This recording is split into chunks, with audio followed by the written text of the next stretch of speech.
Welcome to #Single with Jeanette and Tracy. We are not relationship experts or sex therapists. We are two people navigating the world as single, independent feminists, having honest conversations with other singles in today's device-obsessed culture. We hope you'll join us on this journey as we navigate the ins and outs of singledom.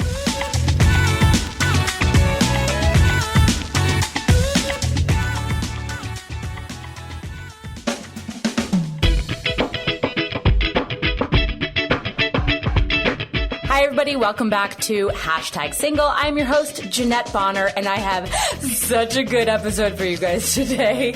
I am joined in the podcast booth by my friend Taylor. Taylor, thank you for being here with me. Thank you so much for having me. And it's actually Taylor's friend, Ned. Oh, this is a total stranger that I'm going to be talking to today. And let me tell you guys, it's already been really an adventure sitting here next to you, the two of you. It's also hot in here. That's true. It's very warm in the podcast. It's because room. Ned and I are two of the most attractive people that you'll ever hear. And I would not look at our headshots to confirm. I love hearing attractiveness. All right, Ned, you're going to shut up and listen to us speak because that's how we roll. And then we'll check in with you and see how you feel about everything that we have decided to talk about. Don't worry, he'll have feelings. That's good to know. That's good to know. Just to clear the air. Did you guys say that you once dated? That is a very generous term. It's a strong term. That's a strong term, yeah. So you just made out a little bit sloppily backstage? Oh, we weren't in a show together. We crossed over at a theater We were in together. different shows. You made out? Yeah. Okay. It's a story, and we can go out and have coffee and talk about it. You don't want to talk about it on #Single? Ned and I are very good friends now. Okay. This is so awkward. I love it. We don't feel awkward about it. Just like everyone's dating life. We don't, but that's because, never mind, we'll get there. You're being exceptionally transparent with me, so we're just going to dive in and let that lie. All right, so the way I begin all episodes, Taylor, is such a corny statement, a question, and I love it. Where are you at in your single journey? Just imagine being asked that by Oprah. You sound like, do you ever know that SNL sketch, the sweaty ball sketch? Yes. You sound like... It's an NPR voice. Yeah, totally. It's more like, where are you at in your single life? Are you're single, you're dating, are you on apps? What's going on? Where are you at? Where am I? That is a good question. I ask myself that every day. I am not on any apps. Okay. I deleted all my apps. Well, I deleted all my apps about a year and a half ago. We'll say. I'm in a show right now. I've been in a show for the last 6 months, and I realized about 6 months ago that I was going to see the same 15 people every day for the next however long, and I was like, shoot, maybe I should get back in. So I re-downloaded Hinge, went on dates with 2 separate people, and immediately deleted them again and was like, I remember why I deleted these in the first place. That's terrible. Yeah, it was terrible. It was terrible. How long have you been single? Actually, as I was listening to your last episode with Misha, it came out on the day that marked a year of me being single. I haven't dated anybody. Oh, okay. I haven't been in a relationship since this time last year. And you are actively trying to meet people IRL. Yeah, I do. You're not the only one. This is really interesting to me that people are getting really frustrated with the apps and are screw it. If I go on less dates, but am meeting people in real life, I'd rather do that. Totally. Well, and that's the thing is that I guess the reason that I deleted all my apps was because I was chatting with a friend of mine, and I was talking about how frustrating they were because I feel like, when you're swiping or whatever, because every app has the swipe feature now. Yeah. It's not just Tinder, which I haven't had Tinder in years. I just like the phrasing that I haven't had Tinder in years. I haven't had Tinder in years either. Oh, wait, what are we talking about? Okay. But yeah, so now I was talking to my friend and I was like, I hate that I feel like weird swiping on people because it feels like this really kind of sickening video game. Where I'm swiping on actual human beings, and I just don't like that feeling and so judging. Yeah, I don't human like beings it. based on their appearance. And how many times, you can't. As much as it is important to be attracted to the person that you're dating, I wouldn't say that you can't judge a book by its cover. The cover is important, I suppose, at a certain point. Yeah, because you are attracted to who you're attracted to. Of course, physically, but you just can't. And so my friend and I were talking about that, and he was like, the other thing I hate so much about apps, and this is what prompted me to delete all mine. Like 10 minutes after that conversation, we might have like still been in the conversation. I was deleting the You apps. guys had like a blood pact. Yeah, I'll do it if you do it. And he had said, I deleted my apps because I got tired of swiping on people and then having this sort of text conversation through the app for however long it takes to set up a date, going to coffee with that person for 30 minutes and realizing after 15 that I didn't even want to meet up with them in the first place. Yeah. Because it's like, You say that go you're along dating, with the momentum of it. You're like, you're single, so it's like, okay, I'm single, so that means I have to be dating. What does that mean in, 2019, 2018, which is when I deleted them. Or no, actually, 2017. Yeah. What does that mean? It means that you're on an app, because immediately people are like, oh, you're single, you're dating, what apps are you on? Well, I'm not on none now, but, so you think, like there's no other way to do it. There's no other way to do it, apparently. But I don't know. It's just like, this is so, I guess, kind of old fashioned, but my grandparents were married 69 years and they met at a club, like at a Christian They met at a club? They met like at a Christian dance club or something in Kentucky. And my grandfather asked my grandma, it was like a weekly sponsored youth club or something.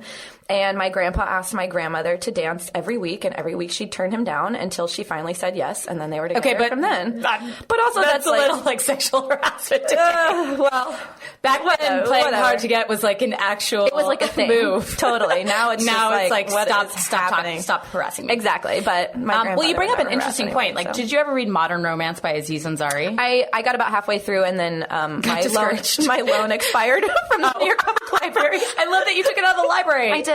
That's super adorable. Hi, I'd like to check out Modern Romance. Yes, it's by Aziz Ansari. You may have seen him on Parks and Rec. So, that was like, for those of you guys that don't know, that book is what inspired the show.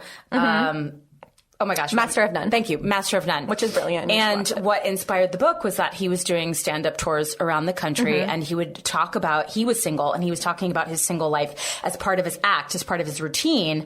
And then furthermore, as part of his routine, he would actually ask audience members if they were single and if they were on apps, and he would call people up on stage and ask them if he could like open their apps and share that information. And so this was wildly popular.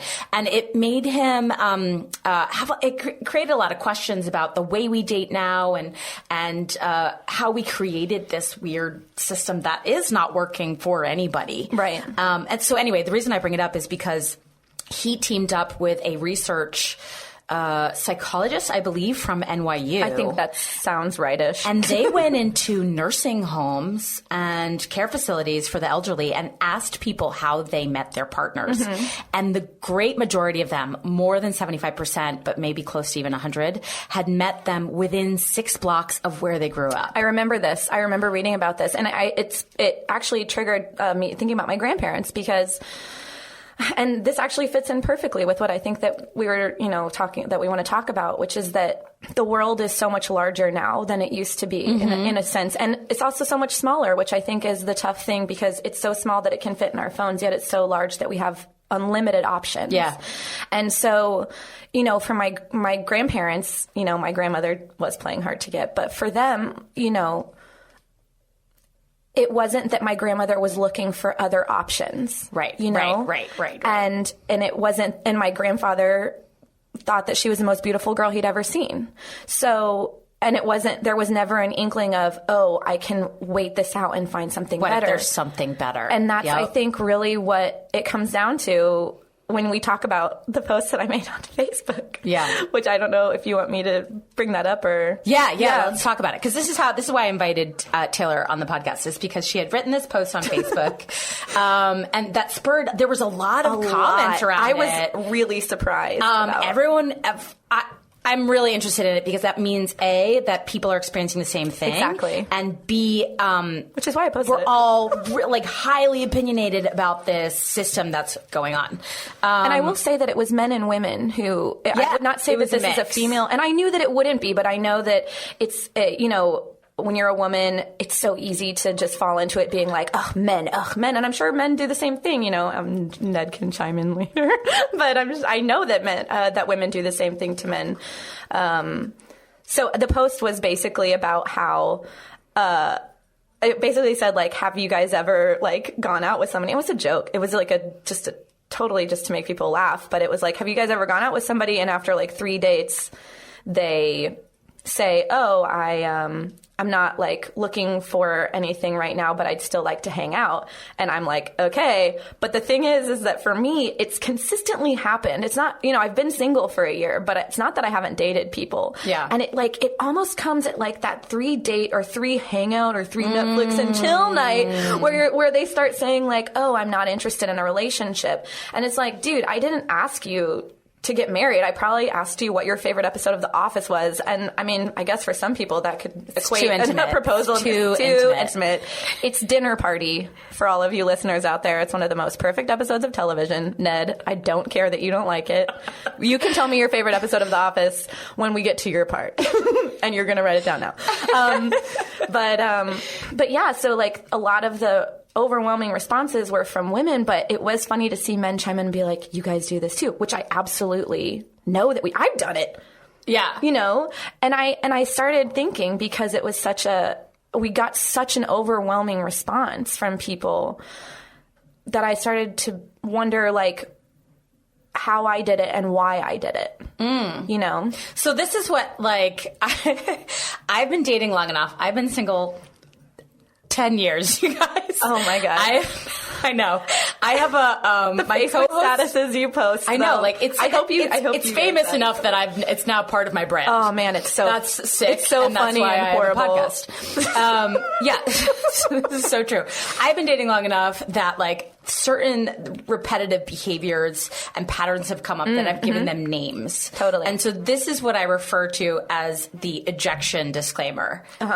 Not erection disclaimer, not ejectile disclaimer. It is the ejection disclaimer, which is basically to say, like, I like you and I want to hang out with you, but at any point I say this so that I'm allowed to go. Yeah, and that I don't feel like an asshole. So that if it gets too serious, if I change my mind, if work gets busy, if any of the reasons where I suddenly feel like it, by saying that in advance, it allows me, because you agree to it, it allows me to go at any point without any strings. Totally. Without hurting your feelings, because I already told you up front. Yeah, and then you can't be that mad. I might go at any point. Exactly. And that's like, I think that is kind of what it was so funny. After I posted that status, I had actually a couple of dudes who'd done that to me in the recent past text me and be like, I had put, like, at the end of the post, I wrote something like, am I annoying? Is my face a lizard? Am I 30? Like, why am I dropping off the face of the planet for Wait, hold on. Is being 30 a negative? I guess so. Wait, how old are you? Literally 30. Oh, okay. I was like, hold on, because I passed that gateway benchmark. So sometimes, but people always say like a lot of things change when you're 30, and I think dating does too. And I don't know if it's because we're 30, like because women are quote unquote over the hill when you turn 30, or something changes. But honestly, I just think it's that we're more mature and we know what we will and won't put up with. Yeah. But I think the thing that I realized when I posted that was. I guess it kind of goes back to what you're saying here, is that when somebody gives themselves an out, it means that they're really not that into it. But they just don't want to feel like a jerk. Yeah. And I totally understand that. But at the same time, I don't know if this has been my revelation. Well, it has been my revelation in the last year, and I don't know what spurred it on, but I'm really busy. And I think we all are. And we live in New York, so that compounds it, because nobody comes to New York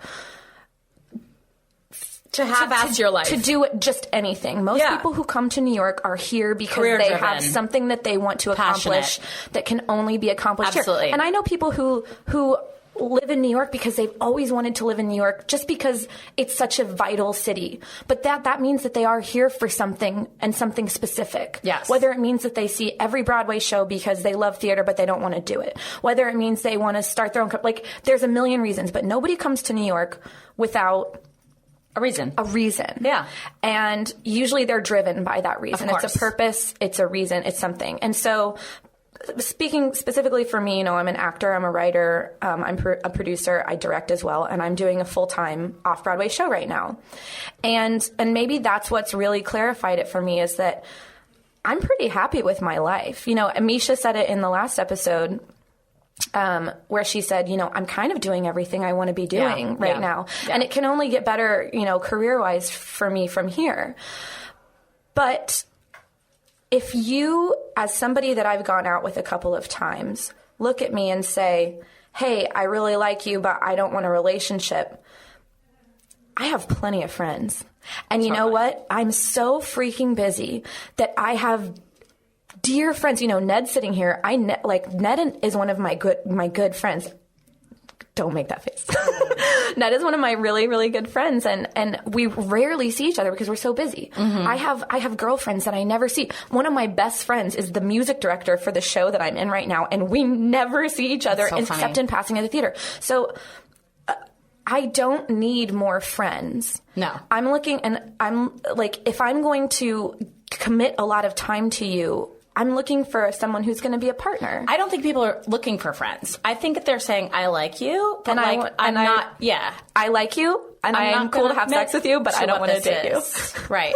But here's the thing that's interesting to me is that our expectations of it being A+++ are so high right now. Like when your grandmother and your grandfather first started dating, were the first 3 dates like A++? Probably not. I actually don't know. But no, how would we know? But still, this is what I'm saying is that normally relationships take time to develop. Exactly. And this, it's okay to be I'm not 100% all in the first 3, but I'd like to continue to see you. But everyone in New York is well, it's not A+++++. So I like you. Let's hang out if it's convenient to me, but I think there's going to be something better somewhere else. Exactly. And that's the thing that really gets me, is that nobody dates anymore. And Ned and I were sort of chatting about this last night. Nobody truly dates. And I'll let him say what he's going to say. I won't quote it for him. I'll let him say it when we get to his part in the podcast. But, if there's a real reason to duck out, if I find out that you have a MAGA hat in your apartment, then I'm definitely going to walk out of your door. Yes. Yeah. But if there's little things, there's obviously certain red flags in any sort of relationship, that could pop up, and the ones that are actual red flags, and there are other things that you compromise on, because every relationship is a compromise. I'm in and out on this, but we'll figure it out. Continue to exactly. Let's figure it out. Exactly. No, I think my personal theory is that our need for it to be a hell yes or a hell no comes out of our phone culture. It's this. We have this innate immediacy now, of course, of everything. I can access anything I need at any minute. Amazon will deliver it tomorrow. Mm-hmm. Also, we live in New York City, and so that's part of our own culture. Yeah.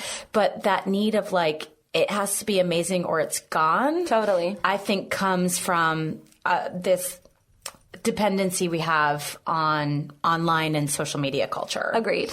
And so I think that's poisoning our datometer.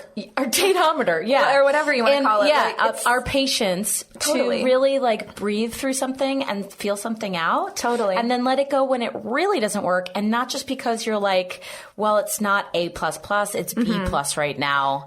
But let's just sort of, I don't know, casually not do something until I make a decision about it. Right. And then it, inevitably that ruins whatever it could have been. Yeah, of course it does. Especially, and for me, we all bring certain baggage into any relationship, whether it's a friendship, whether it's a romantic relationship or whatever. And the last thing that I'll give you, you have to earn my trust. And, sure. And so for me, if you're going to just dead up tell me oh, I'm 1 foot out the door 3 dates in, I'm okay, well then why? Why am I going to keep dating you? And that's not to say, because I don't want to, go back on what I'm saying about nobody truly dates anymore, which isn't, so I'm not saying you can't date other people or whatever, because I think that dating is getting to know somebody. So if you're dating multiple people at a certain point, I don't see anything wrong with that. But to be sort of like, oh, we're hanging out, we're not dating. Like, it's like, well, then what? Ejection disclaimer. It's like, again, I can leave at any minute, and I don't have to give you an excuse why. Exactly, and I don't like that. No, and I don't think anybody likes that behavior. Exactly, and so it's like what I've found, and maybe this is because I was telling Ned before we were like, how are you?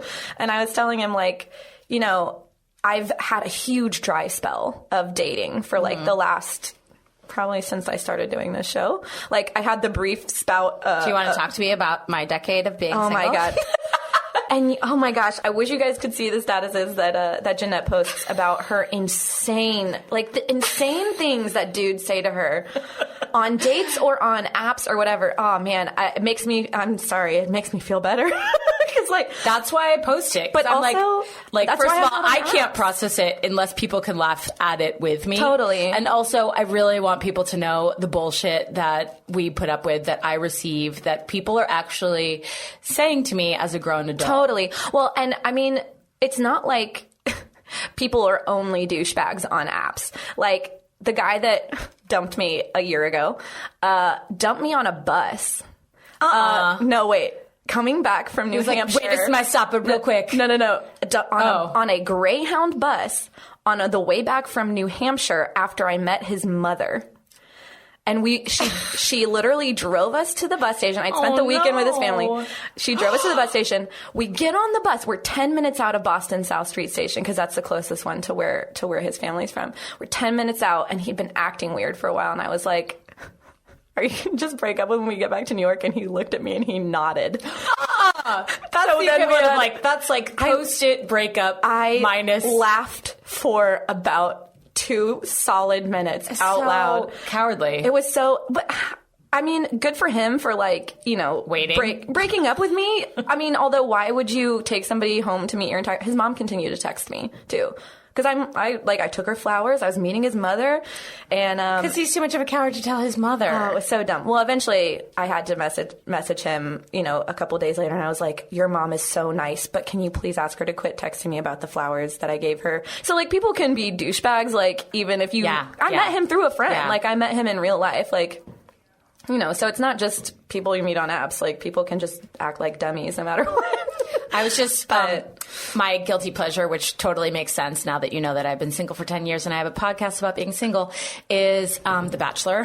Oh, okay, sure. And the finale was on last night. I don't watch it, but you should, and you should live tweet it with The Bachelor, because that is an entertaining, I believe you. To itself. My roommates do it. I feel like I get the highlight reel from them. Anyway, but I was like, you tell me that story, and it reminds me of The Bachelor, of like bringing someone home to meet your mom and or your family, and you're like, I love her so much, and then you break up with her tomorrow, and these poor girls are like, what? Yeah. Actually, oh God, I can't believe I'm talking about this on the podcast, but just for a second, because it relates to what we're talking about.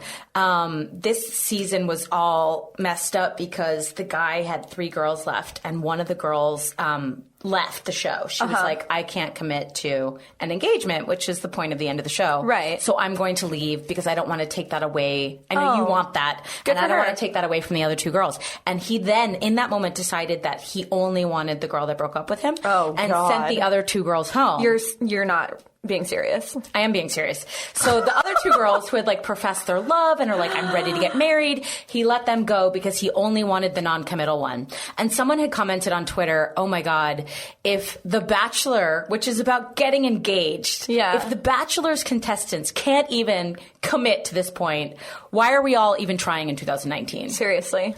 And I was like, wow, that hit me real hard. That little flippant comment was like, oh my God, that's what it's all come down to, is that none of us want to freaking commit to anybody. Well, and I think I've had this conversation a lot with my mom, because the last couple of dudes that I have like seriously dated, have ended poorly, or were just terrible, like truly, truly terrible relationships.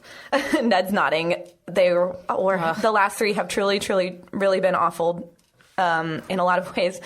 And, you know, my mom talked to me one time, and she was like, you realize that, like, it's better to be alone than with the wrong person.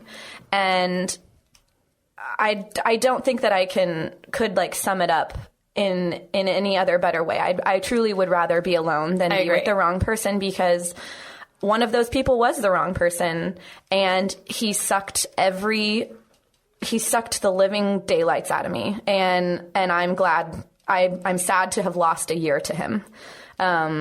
Well, and that's although something I learned that, a lot, like, I very much believe in. That's, like, essentially, like, the soul behind this podcast was that, like, we are awesome. We are Truly. so fucking good. Totally. We're so strong and intelligent. We're getting shit done. And, like, we literally don't need this other component in our lives to complete them. Well, and it does kind of go back to what Misha was saying, even in the last episode, where she was like, we're kind of in a strange time period where, for the first time ever, women have a new set of prospects in front of us. It used and to priorities. Totally. And it's hard because, and I'm going to go ahead and say that I don't think this about all men, but in general, I would say that a lot of the guys that are around our age, they believe fully in the feminist movement. The ones that I know, at least. Sure. They believe in equality, truly. But I don't necessarily always think that they understand what it takes to support that. And that was the gentleman that I'm speaking of, that I was with for a year. He liked the idea of what I wanted to do and the things that I want to be and the things that I hope for.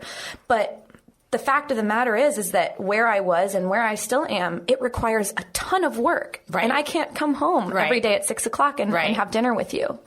And he didn't support the things that it took to get to where I want to be. And I think there's a lot of performative feminism happening in men who are our age, where they know what they're supposed to say and they agree with it in a sort of abstract way. An abstract way, but they don't necessarily know what it takes and what it means to help us with that, because it also means that they will have to give up something to make that happen. And whether they want to or whether they just don't know how, I think depends on the man. But how they were brought up. And how they're brought up, I look at my brother and the way that, and I've talked to my sister-in-law about this too. My brother, he's about 10 years older than me, and he has 2 beautiful daughters. And the way that I watch him help my sister-in-law take care of them is truly, it truly is equal in a lot of ways. And I grew up, with a single mom. And obviously so did he. But they have tiffs about who does the laundry and who cleans or whatever. But at the same time, I think more or less they would both agree that the way that they take care of their life and their children is equal. That's awesome. And and that is who I look to. That is who I want. That's your model. Yeah. That's my model for somebody. I want that too. And it's difficult because, again, I think a lot of men don't know how to make that happen for the women that they're either with in a romantic relationship or that they're friends with, because it's the first time in history we're at this point. Yeah. So I think really it's hard because we want that. You and I want that so badly, but I don't know if it's going to ever be perfect in our generation. And I think maybe the best thing that we can do is try to work on it and set it up for the next one.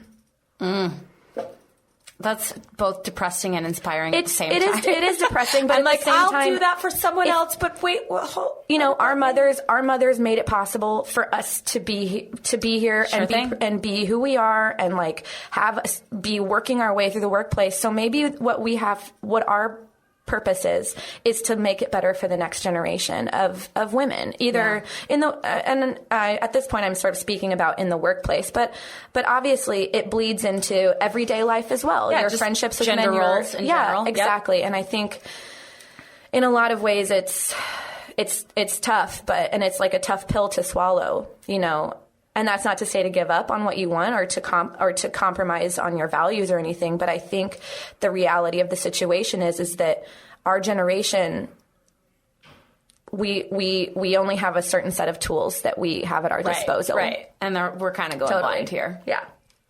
I think this would be a nice transition point to check in with Ned. Yeah, I agree. Ned's like, let me stretch. Ned's been taking a lot of notes. I have like 3 pages of notes. That was a lot of really good shit. Yeah. I just took so many notes, and you made me have many ideas I've never had before. What if Ned failed our Hi. Yes. Oh my gosh.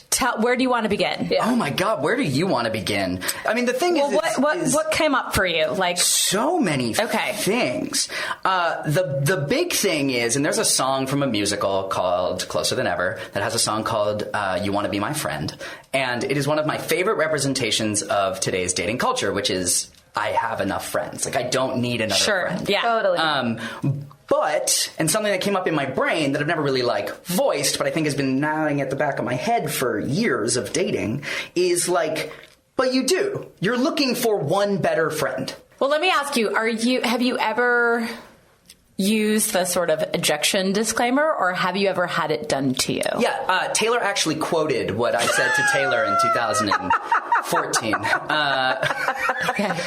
Word for word. Taylor and I dated and enjoyed each other's company for a little while. And then at the end of that, I didn't have relationship sparks. I just didn't. Okay. And I expressed that horrifyingly badly. Oh my God, please tell me what you said. I want to hear what you think you said. I'm pretty sure I said, I really like hanging out with you. I really enjoy having sex with you. I do not want to date you. Okay. And how did she receive that? No, it was bad all around. Okay. How do you, when you were coming into it, what was your intention? To ask her to be your friend? Man, there are so many answers to that involve discussing the long litany of my life at the time and our friendship relationship at the time. But no, actually, it was a freak out moment of a lot of compounding thoughts that I'd been having over a period of days, weeks, whatever. That was compounded by a moment where Taylor was like, this should be a thing. And I freaked out. And I said all the thoughts at once. Fear of commitment. Yeah. Well, it was also this was a conversation I'd been having in my head. And then this happened, and my brain was like, have that conversation, and it said all the thoughts in one sentence. Well, you're human, and you're not perfect. No, it was bad. It was bad. Taylor and I spent a long time overcoming that friendship barrier. And what are your thoughts on, how this has, I don't know, implicated itself into our dating culture? I mean, it's not just you, is what I'm saying. I think the big thing for me, looking at these notes and thinking about it all, every time I have gone on dates in real life, it has been better. In fact, most of the best dates I've ever been on have been blind date setups by friends. Okay. Almost exclusively. Okay. So friends, set your friends up. One of the things that I have felt is that dating culture is people looking to find something, easy is the wrong word, but something that feels like convenient. It slots into their life exactly the way they want. Yes.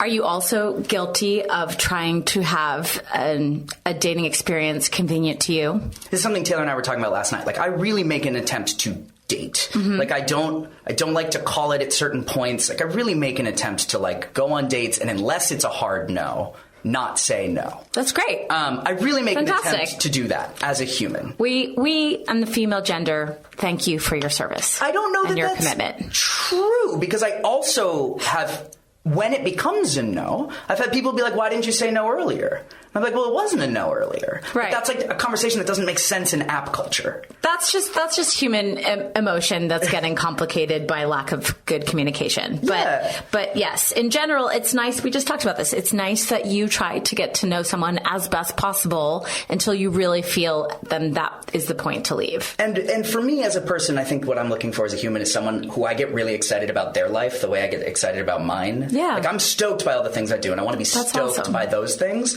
And app culture also doesn't help that. That's why I hate apps. Can I ask you, since you are the voice of the patriarchy, I want you just to defend this. There were some amazing comments by females to Taylor's Facebook post. Oh, I read them all. I loved that post. I'm going to rewind back, and I just want you I think I texted her being like, I think I did that to you. Wait, which one? I texted This her. one was my favorite. He's saying, I don't want to date you or commit to you, but we can get naked sometimes as long as you Uber home when we're finished. I said those words in a P.S. I guess. He's going to make you pay for your own Uber, though. That's brutal. Can we just end the podcast there before it gets dirty and messier? I just had a male voice of the patriarchy admit that guys are a-holes. They're the worst. Myself included. How satisfying is that? It's so fucking satisfying. We're going to get out of here. Thank you guys so much for joining us on this episode of #Single, and we will catch you next time. Bye. Bye.